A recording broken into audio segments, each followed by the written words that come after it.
আসসালামু আলাইকুম। আপনাদের একটা জিনিস দেখাই। এই বালুগুলো দেখেন, এই যে রাস্তার ল্যান্ড, এটা হচ্ছে রাস্তার ল্যান্ড। এই হচ্ছে মতলব ব্রিজ, এটা হচ্ছে মতলব ব্রিজ। আর এই ব্রিজের সোজাসুজি হাইওয়ে এটা। মানে আপনি যদি এই সিরায়েরচর থেকে বা মতলব উত্তর থেকে আপনি চাঁদপুরের দিকে যদি যান, এই রাস্তাটা হচ্ছে একটা হাইওয়ে রাস্তা। এইখানে এই অবস্থায় আশেপাশে কোনো লাইট নাই, ল্যাম্পপোস্ট নাই, এইভাবে বালু রেখে দিছে রোডের মধ্যে। আমি আরও ভালো করে দেখাই, শুধু যে বালু রেখে দিছে বিষয়টা এরকম না, আরও আছে, ভালো করে দেখাই আপনাদের।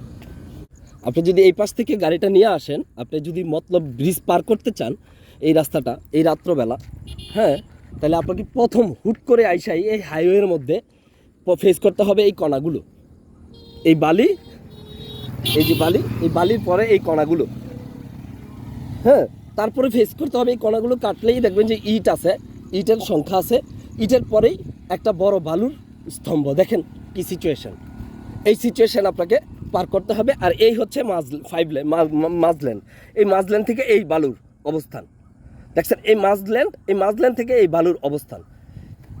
একটা মানুষের বিবেক আপনারা চিন্তা করেন, সে যেই হোক, যদি সরকারি কোনো ঠিকাদারও হয় বা কোনো ব্যক্তি মালিক হয়, আমি তার এই বিবেকের কাছে আমার একটা জানতে ইচ্ছে করা, সে আসলে এই নাগরিকত্ব কোথায় পাইছে যে এইভাবে একটা হাইওয়ে রোড ব্যবহার করা যায়।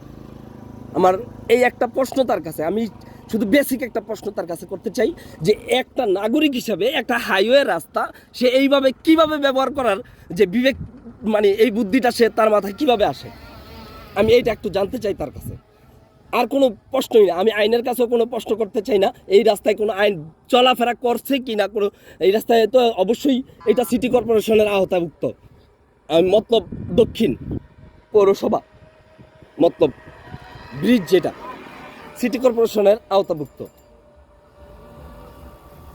এই রাস্তায় কোনো মানে আইন চলাফেরা করতে নাও পারে। সেই প্রেক্ষাপট থেকে আমি ওনার কাছেই প্রশ্নটা করলাম, আর কোনো প্রশ্ন না, এই প্রশ্নটা ওনার কাছেই করলাম। এই অ্যাক্সিডেন্ট বা যেটাই এই এখন ঘটবে, আমার সাথে যেটা ঘটছে, আমি ওইখান থেকে আইসা এই বালুর পুরো স্তম্ভটা দিয়ে আসছি। আল্লাহ বাঁচাইছে, আমি পড়ি নাই, গাড়ি নিয়ে পড়ি নাই, কিন্তু আমার পিলিয়ন পড়ে গেছে।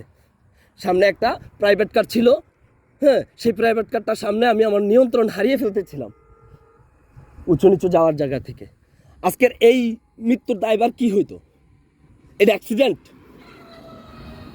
দিস পিপল আর মার্ডার, এগুলো মার্ডার। বিবেকহীন জাতি যারা প্রতিনিয়ত মানুষ খুন করে, বলে দুর্ঘটনা।